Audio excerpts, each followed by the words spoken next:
Kids! Oi, pessoal da Aquarela Kids! Eu quero ver você já clicando no joinha!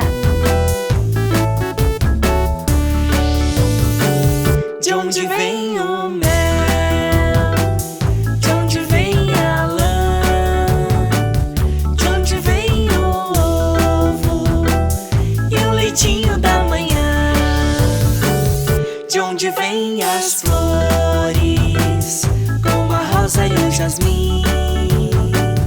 De onde vem as frutas que fazem tanto bem pra mim?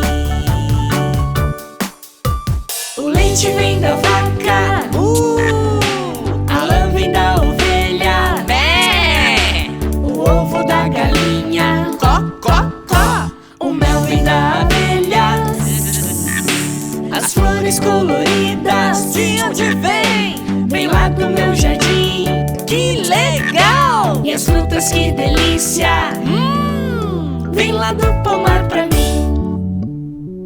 De onde vem o mel?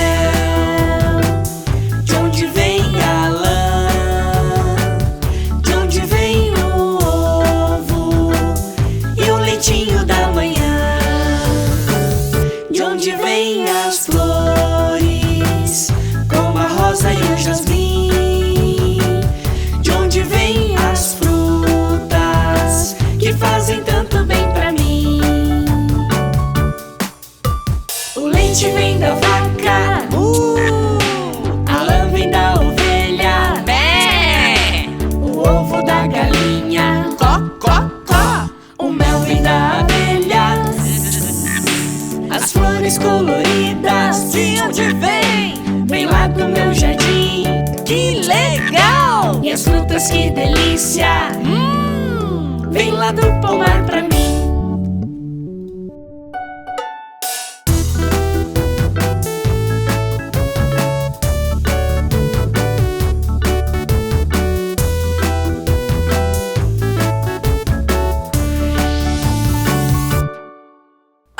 Eu sou a Aquarela! Oi! Gostou do nosso vídeo? Então se inscreva no canal para receber todas as novidades. E assista ao próximo vídeo do Aquarela Kids. Tchau, tchau!